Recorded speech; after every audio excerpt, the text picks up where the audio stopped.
Welcome to this Zentangle Quickie. My name is Heather Hartwick Gladden. I'm a Certified Zentangle Teacher. And today we're going to take a look at the Tangle Iowa from CZT Molly Hollibaugh from Zentangle. I decided I'm going to try to make sure if there is credit given to the originator of the Tangle from Zentangle HQ, but try to include that. And this one, nicely, it was on the newsletter. And this is from a while ago, but it's a neat tangle, and it is a grid pattern. I am gonna dare say I'm gonna be normal. But if you wanted to go rogue and make it, kind of a wonky, whimsical grid, it will work just fine. Actually, the step 5 in my version of the step outs, it went a little crazy.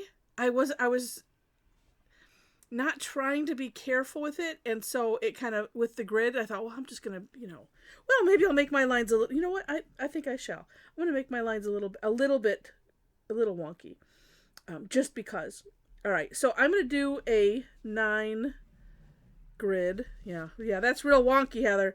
Well, when I want to do it straight, I guess it is. All right, it's a tad wavy. All right, now, after you get your grid set up however you want it, and I keep changing this and I don't know why, and I don't think it matters which way that your seed shapes are going. I'm going to do them in the direction, and I keep changing it as if it matters, because they have it going this way, and that's what I'm trying to get so my hand is comfortable. And like I said, I don't think it matters. I didn't play with it in this respect, but my brain went, what if... Oh, and by the way, if you don't know what a seed shape is, as you could see from what I was doing, and I apologize for not explaining, it's a curved line going one direction, and then a curved line going the other direction. Obviously, they're meeting at the ends. This one, because we're tucking it right into the corner of the grid shape. So you can... And this one, because this one involves filling in, feel free to make them, a bit... wider. My seed shapes a lot of times end up on the narrow side, and so I'm making myself make them a little bit wider. All right. I interrupted myself because this was of much more importance. I know what I was thinking. Because what's so funny? Yeah, it doesn't matter what I can turn the tile and it's gonna be a different direction. So my brain went to, because this was presented in 2009, so it was before the concept of fragments and reticula came in. But I think it would end up becoming a different shape if you changed the perspective of the seed shapes. It has a neat effect the way it is. All right. So I am going to do it this way, and I'm switching to a brush pen. And so here's what we're going to do. Just like a checkerboard, but starting off, and I'm just going to start off here in the upper left and filling in the outside of the seed. So we'll do that like a checkerboard, right? So alternating, and... yeah, but just focus on the outsides. Leave the insides of the seed shapes alone for now. And well, as long as you don't make your grid too weird, I had heard, and I think it was Maria said, it was for doing Knightsbridge, and we were doing it in...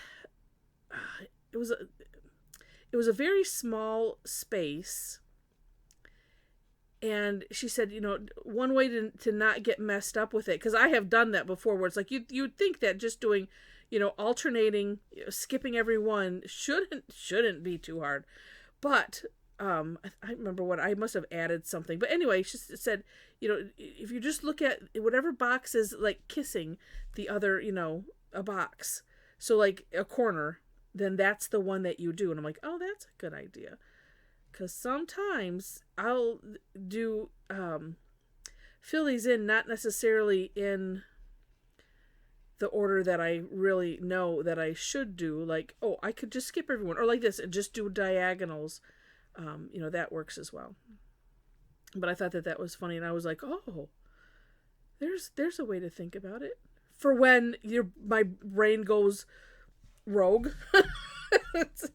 We're not doing this in any particular order just to mess you up, my brain says. And I just, okay, all right, whatever.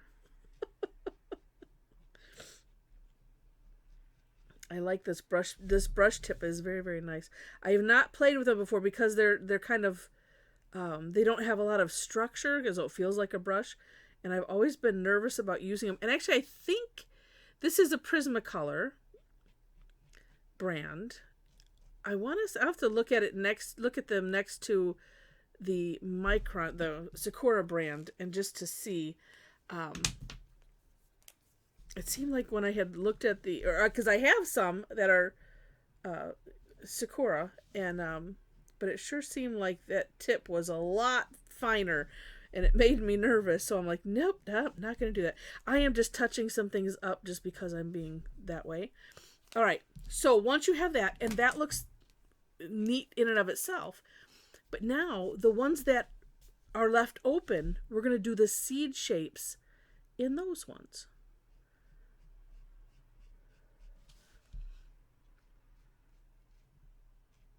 And it, like I said, it creates a neat effect. It's nice to have, tangles that you might like to do that are real high contrast like this. So if you have, as you're putting tangles together, and I do get this question quite a bit, not knowing what tangles to put together. And while it doesn't matter what tangles you put together, what is nice is, and this could always, come with shading or just like when you're decorating, but having some nice high contrast in with other tangles is it makes it look really, really neat.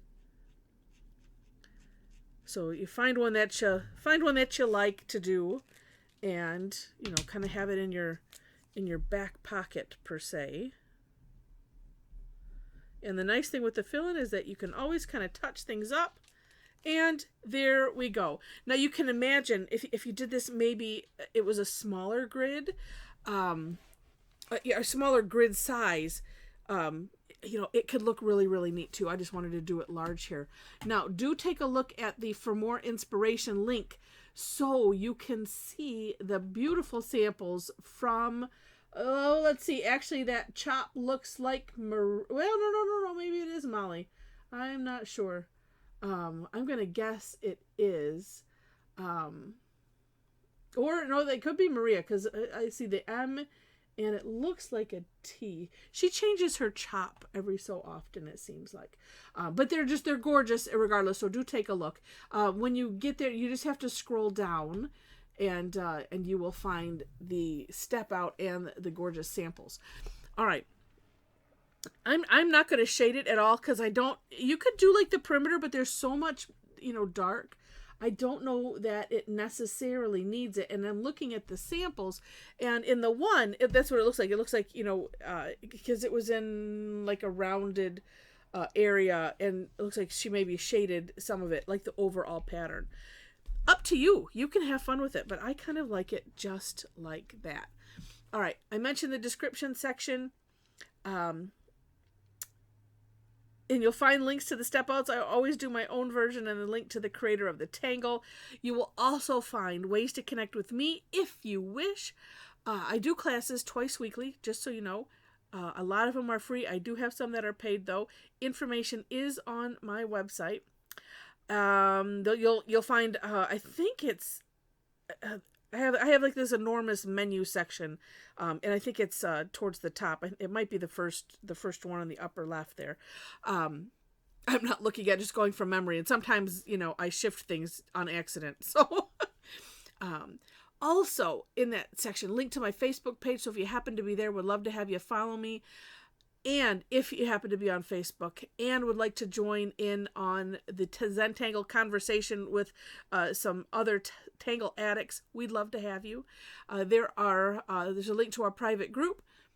There are 4 questions that you must answer in order to gain entry. So there's that. And I think that's it as far as that section goes, and that I want to make sure that you're aware of. Also, if you enjoyed this, please click the like button.